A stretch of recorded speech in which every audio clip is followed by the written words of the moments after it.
Good evening, everybody, and welcome to Unity of Vancouver on this lovely Wednesday evening.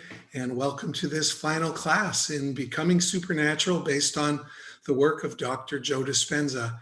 As always, our facilitator this evening is the Reverend Bob Trask. So join me in bringing Reverend Bob to the fore. Good evening, my dear friends. So we're going to start off as we always do with a meditation. So if you can just let all of the worries of the day go, and if you have your taxes or your accounting book right next to your chair there, just throw it away. We're going to just be still and quiet for a little while. So as always, we breathe in through our nose and out through our mouth, and we hold the breath for just a little bit as it comes into us. And then when we let it go, we just let our bodies relax and let the breath just gently fold out of us. And so that we just become at peace. And let's let our exhales be twice as long as our inhales and just be at peace for a little while. And then I'll talk a little bit more. But right now, I want you to just get completely and totally relaxed so that we can be one with each other in this class.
Can you feel the energy of your beingness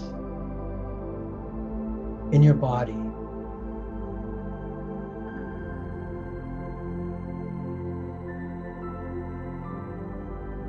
The energy of your presence in your body.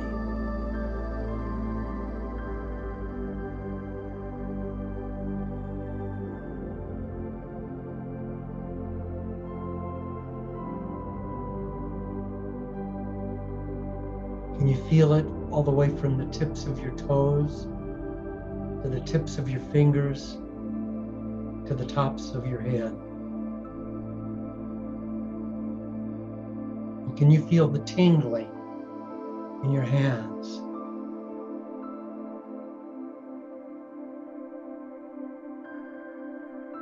And the vibration of sacred energy in your heart?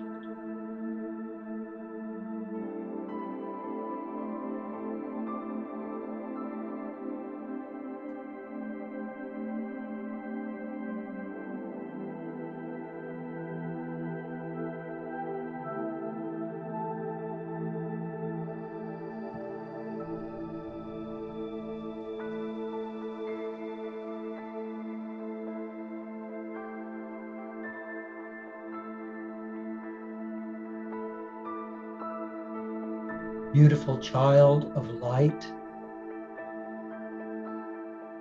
you are in this existence in physical form for a little while to experience and to express yourself and thereby grow in wisdom and in joy. You are eternal, an eternal being that we call spiritual, but it doesn't matter what we call it because it is the only thing that is forever. Presence, divine presence.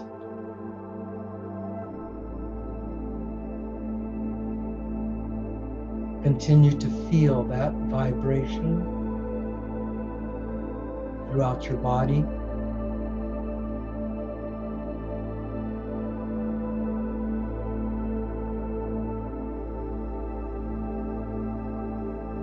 And now let that vibration radiate out of your body so that it forms a light source around your body.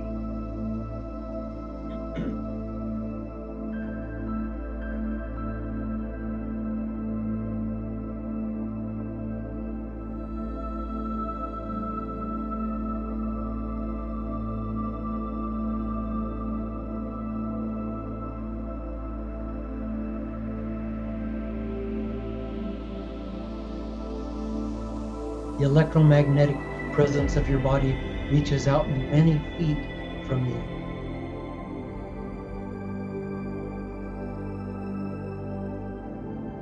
Let yourself be in that entire space.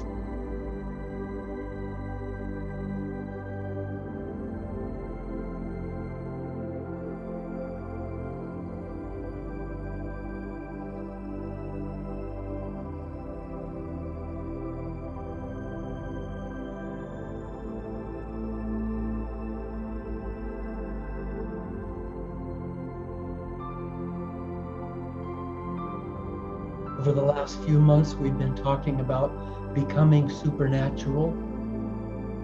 You are supernatural. You have always been supernatural.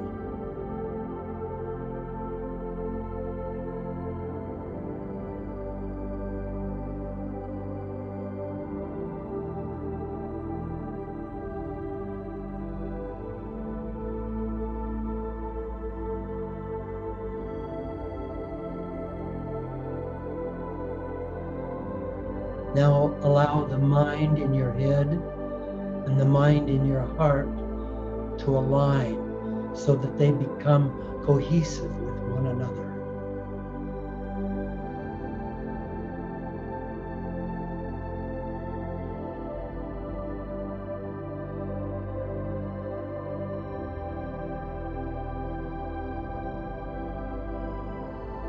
And you feel love and you think love.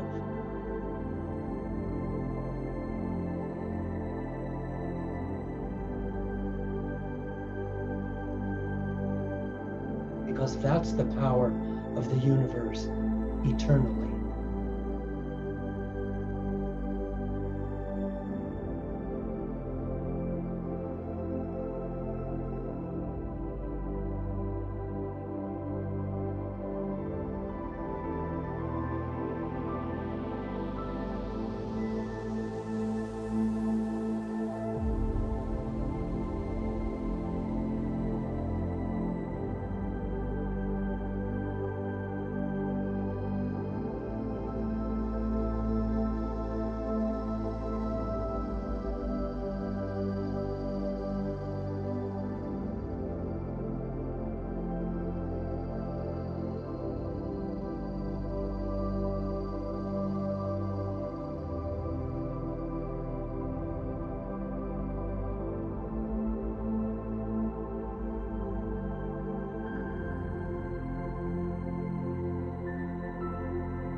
Watch your breathing now for the rest of our time, pay only attention to your breathing as you feel the vibration of yourself in your body.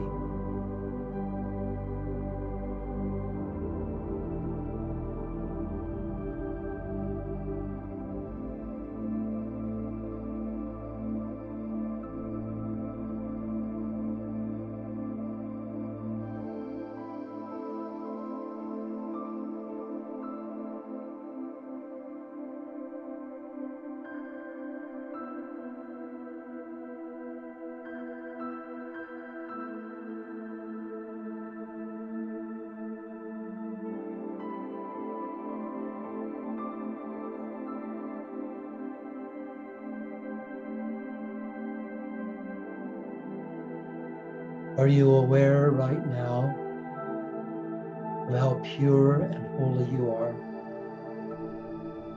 How completely forgiven and accepted and loved? Can you know that right now?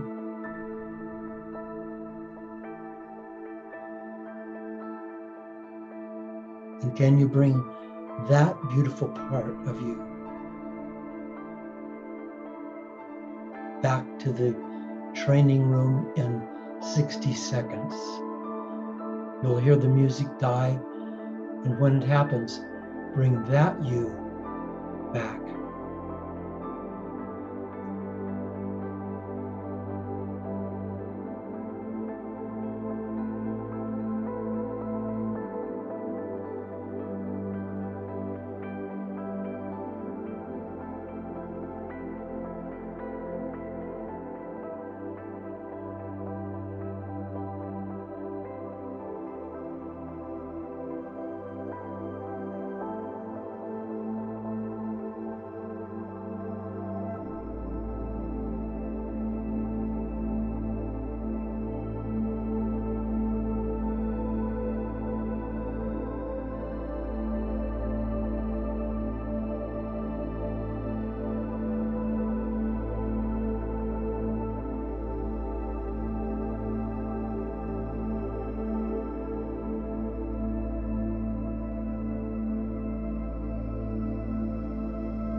So now allow yourself to come back.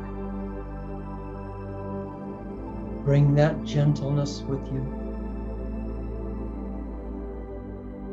Gentle, gentle, gentle.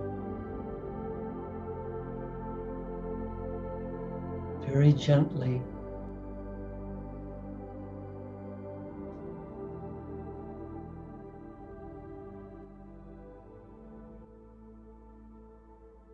You belong here, you know.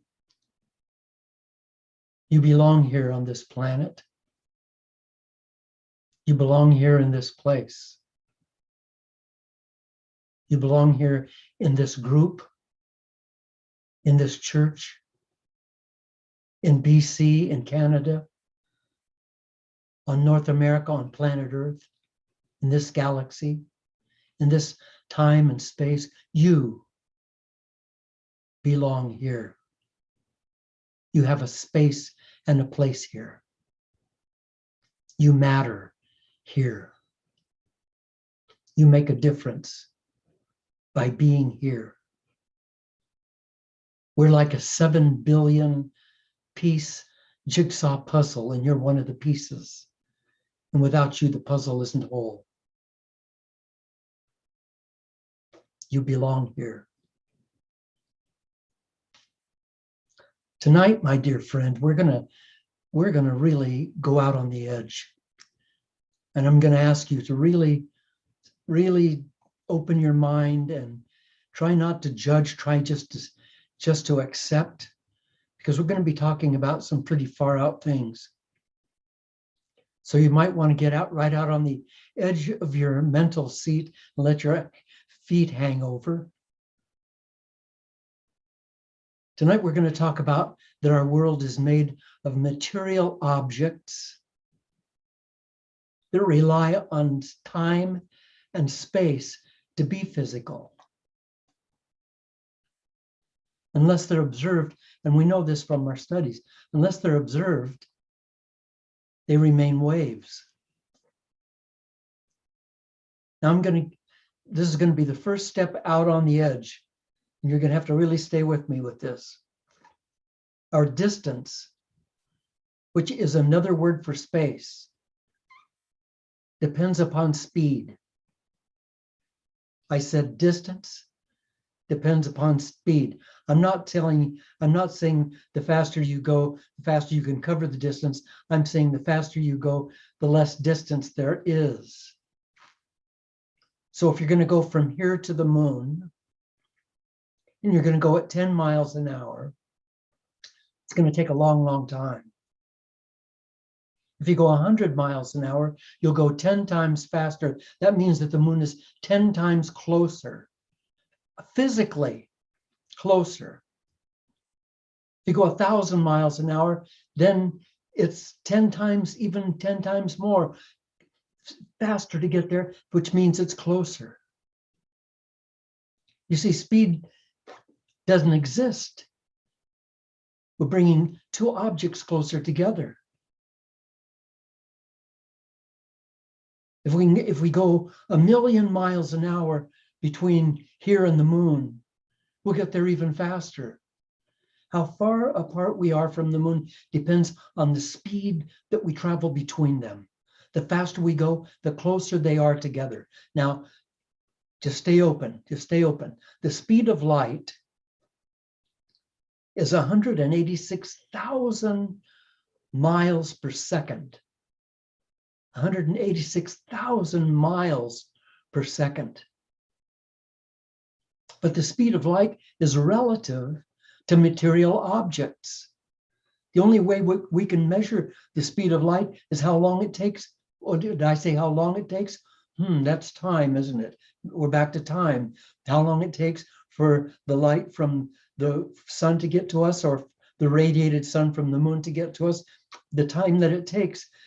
We can calculate that because we know the distance, and then we know the speed of light. So we know speed and time and space, and it turns out that they're all relative to each other. Now, here's the important thing. When you go faster than the speed of light, the distance between objects disappears. Without distance, space disappears. Since there's no longer distance, there's no longer linear time, which means everything becomes one. That's the quantum world. Everything is one. Now, your thoughts go at the speed of light, go faster than the speed of light. Your thoughts go faster than the speed of light. That means that you can become one with your world. And when you go faster than the speed of light, when you're thinking faster than the speed of light, when you're being faster than the speed of light, all physical objects merge and there's no material reality. Time and space have become one. Below the speed of light, speed is relative to two objects. When speed slows down, objects become material. As speed increases, space begins to blur and finally disappears along with the material world. Matter then has become energy. Matter has then become energy. And energy expresses as frequencies. I'm going to go back because I want to make sure that we're staying together with this. As speed increases, space begins to blur and finally disappears along with the material world. Doesn't mean it doesn't exist anymore. It just means that it's not material anymore. Matter has then become energy. Energy, now that's what matter's become, energy. And energy expresses as a frequency or as frequencies. And frequencies carry unlimited information. Your consciousness is in this dimension. Frequencies, energy expresses as frequencies. Frequencies carry unlimited information. Your consciousness is in this dimension, and you can know anything, everything. You can do this. Your thoughts are faster than the speed of light.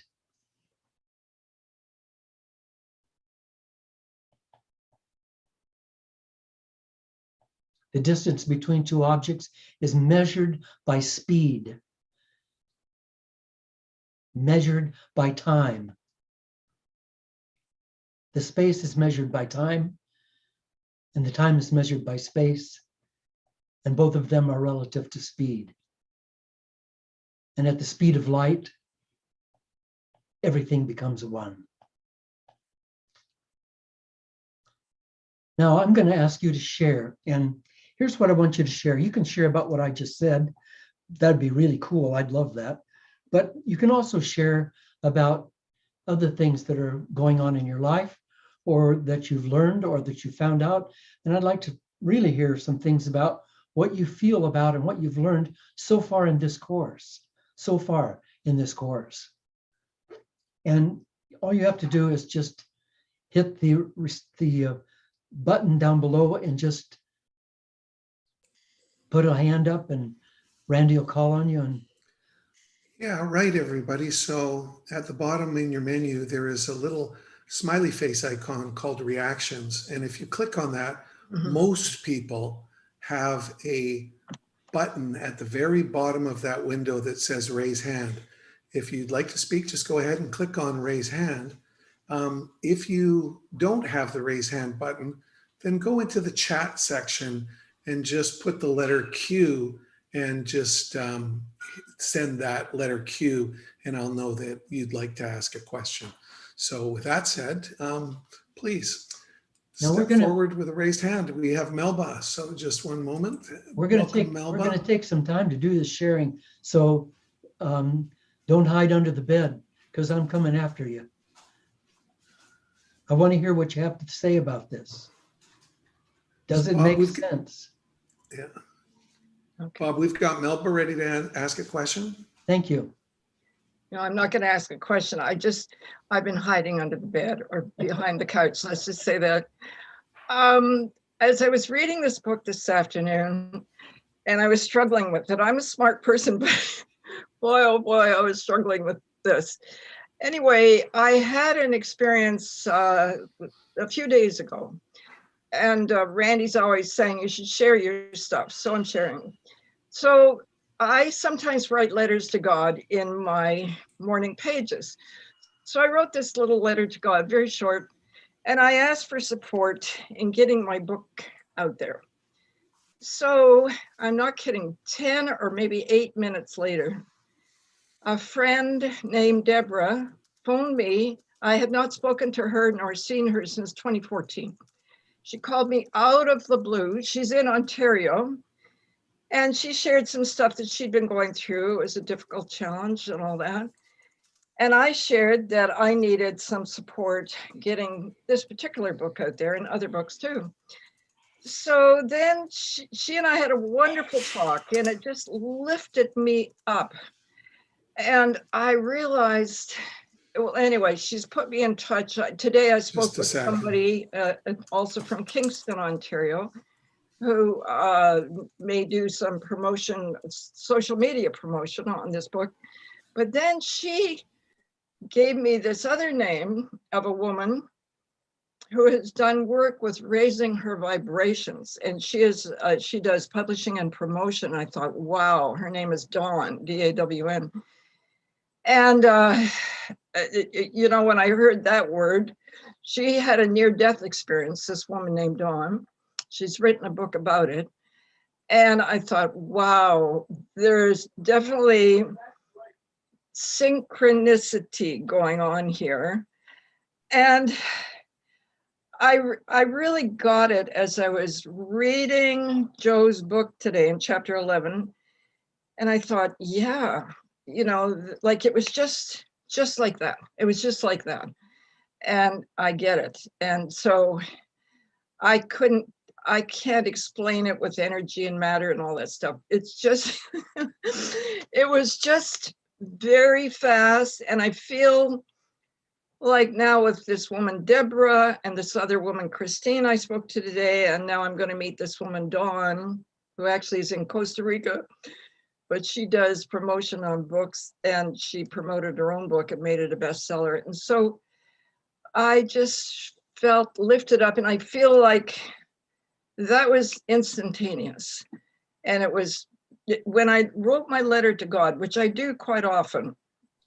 And I tell a lot of people that. I would never tell my brother that in Toronto, but anyway, I tell, it's like when I was writing Dear God, I figure I'm in that field, that energy field, because I'm asking and being open to receive. And it, you know, it's happening. And I've looked at other times in my life where that's happened. I won't go into them now, but I get it. You know, it's like when I'm talking to God, just dear God, I think I'm going into that, what do you call it, field of energy, or the, what do you call it, Bob? Unified field. Yes, that's what I meant. Yeah. See, I don't have the lingo for it yet. So here's the thing, Melba. Yeah. Here's the thing.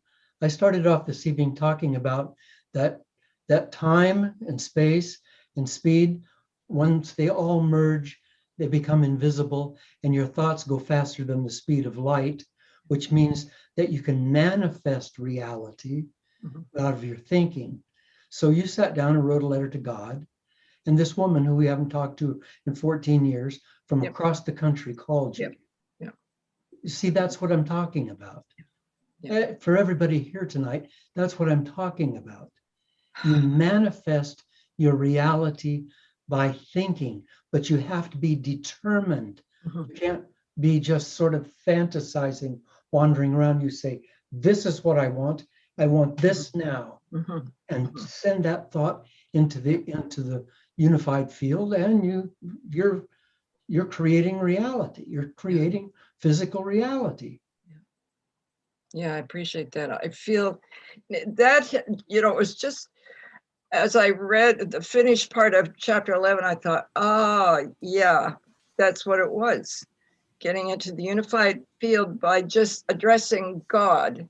And I was focused. Dear God, I need help on this, whatever it was.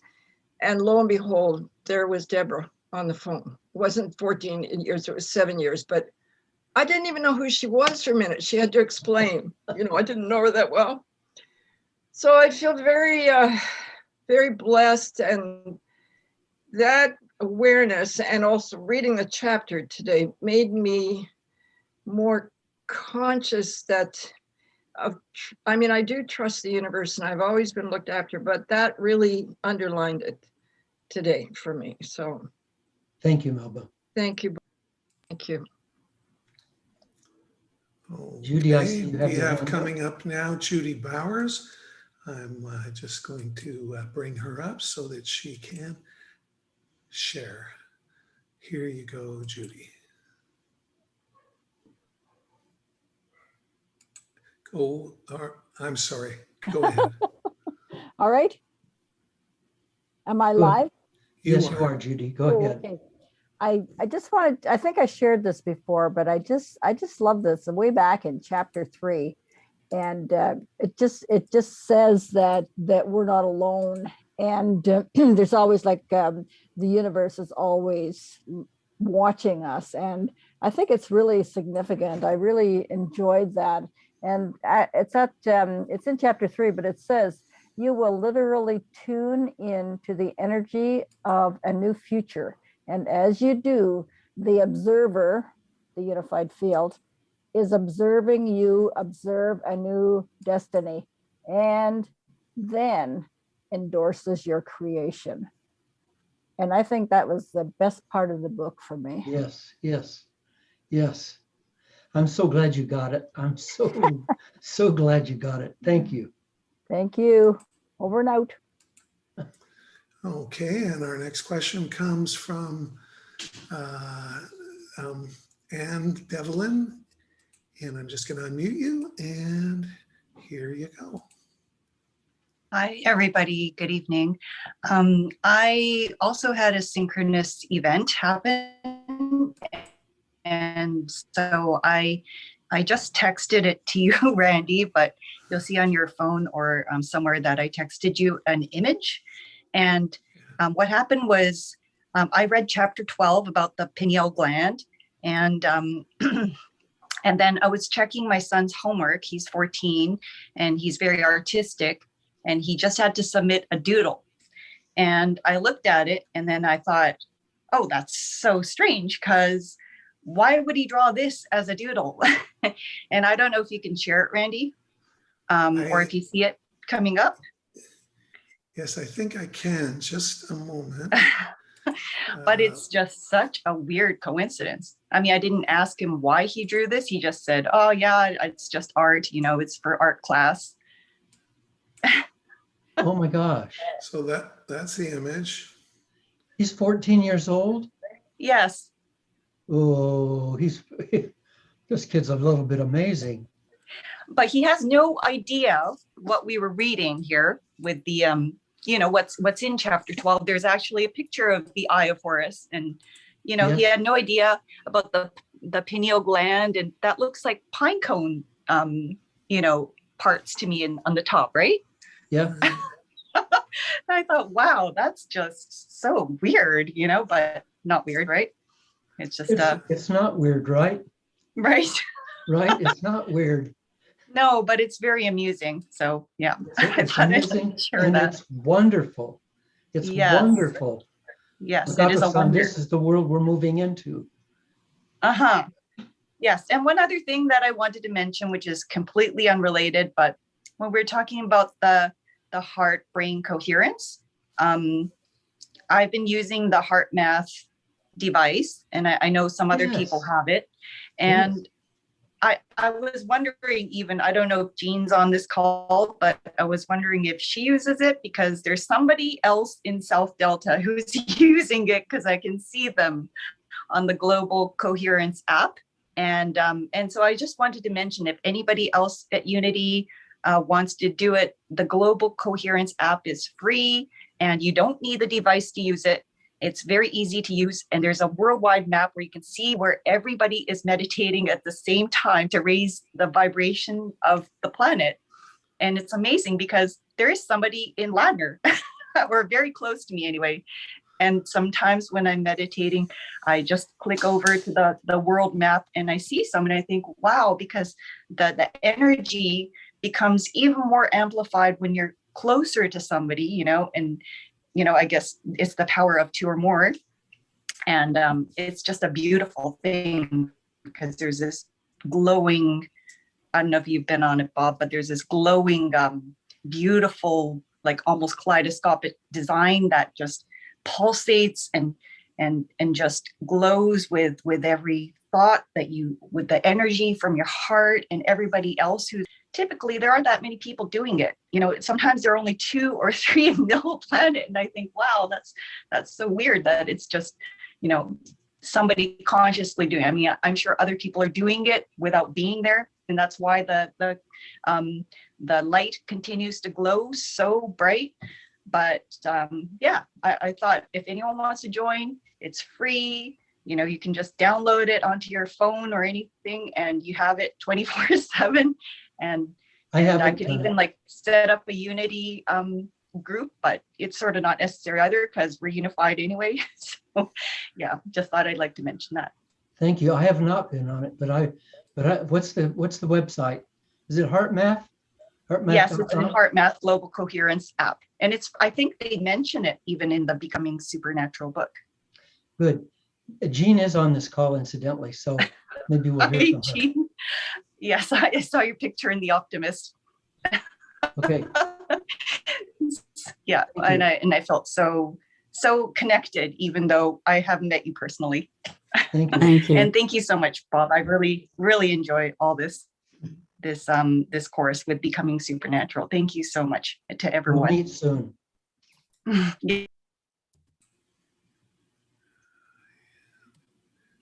Oh my goodness. Where did you go? Okay. 1 second. 1 second, folks. We will just remove that spotlight, and our next person is Murray Leslie. In just a second, we'll be bringing you up, Murray. Okay, so here we go. Let's first unmute you so we can hear you. And now here we have, come on, Murray.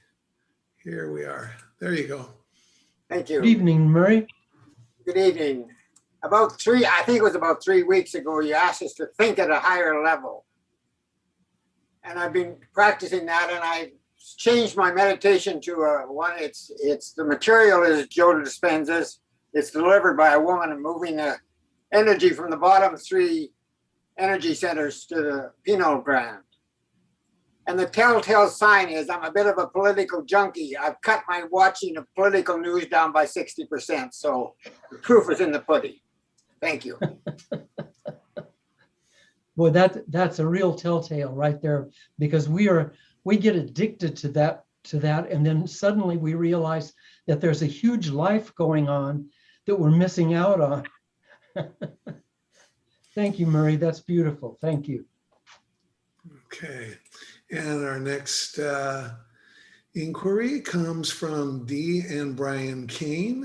And so let's bring them up. Hey, Bob. How you doing? Hey, Brian. Good to see you, man. You too, man. Long time listener, first time caller, you know. Hey, I just wanted to share an experience that I had. I was doing I've been having some battles, some energetic battles with myself, obviously, with some people at work and with things going on around me. And so this morning, as I was doing my Joe Dispenza meditation in the bath, I really found myself getting into the space. And so as I was doing my meditation, I changed my mantra, which is yours. I'm right here, right now. You know, I am worthy and I'm loved. But as I was going into the space, I found myself going from I'm loved to I am love, which made me pure energy. And it just changed everything for me. Like I went into the space and it was awesome. And I just thought I'd share that with you. Oh, that is so cool. That is so cool. Thank you for telling me that. You made my day. Thank you. Thanks, Mom. You big breakthrough, buddy. Yeah, thank you.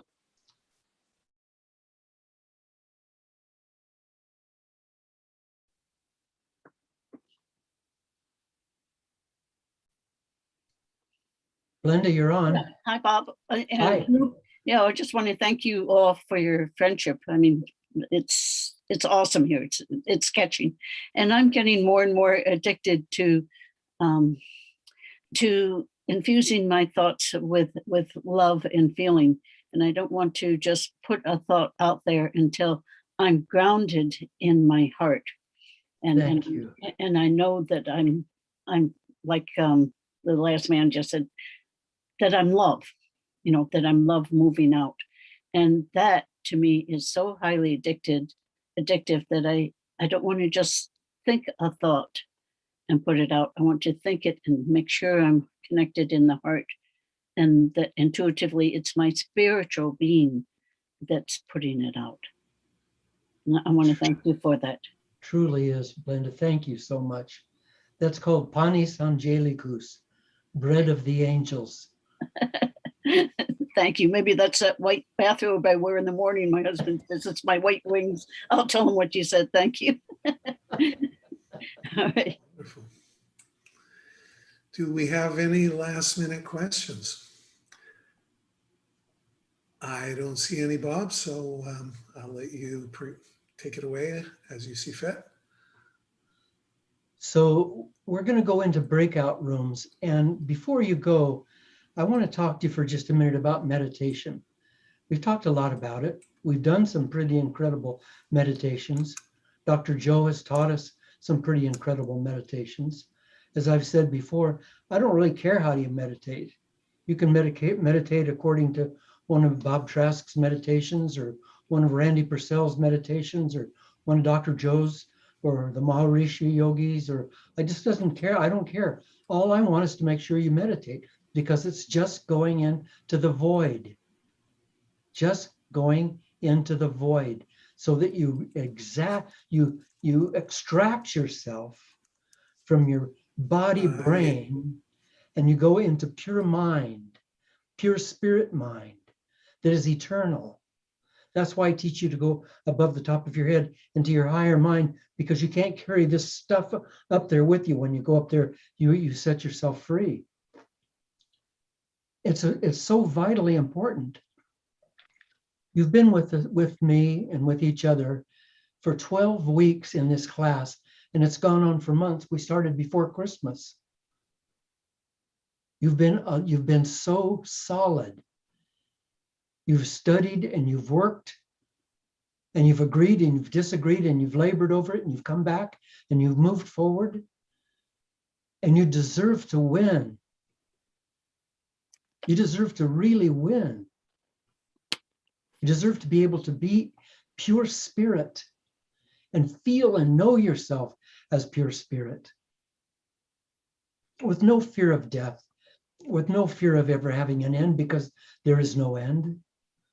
There isn't even ever a beginning. There's just is in this moment forever. But our thinking process is lineal. And so it starts thinking, well, this, then this, then this, then this. The key word here is then. Take all the thens away, and there's only is.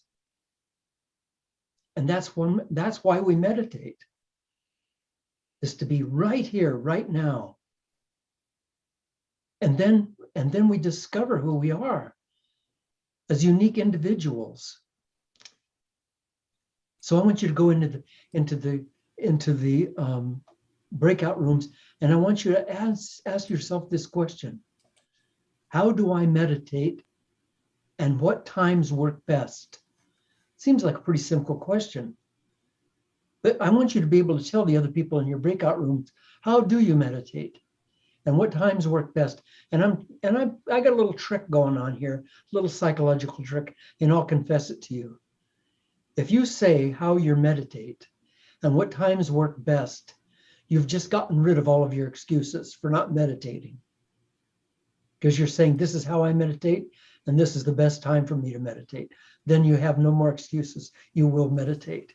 Because if you meditate, then you're going to own the work you've done over the last few months. And you're going to come into the next class so prepared for the incredible evolution that will happen there. So in your breakout rooms, how do I meditate, and what times work best? How many minutes, Bob? 20? 20 minutes, please. Okay. Just please accept your breakout invitations as they pop up on your screen.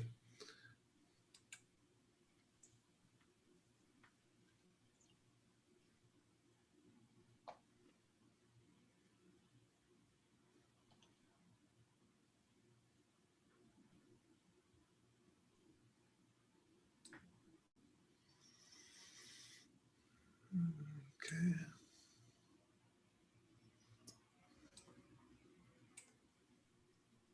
Ralph, Ralph is still here. Can I just talk to Ralph for a minute? Yeah. Ralph, will you I unmute can't yourself? unmute Ralph. Oh, he okay. went to the breakout room. Okay, that's good. And so we just have Judy in this. We always have Judy, and I'm sure Judy. I'm sure there are two. Let me just double check here. I'm sure she's in another room right now.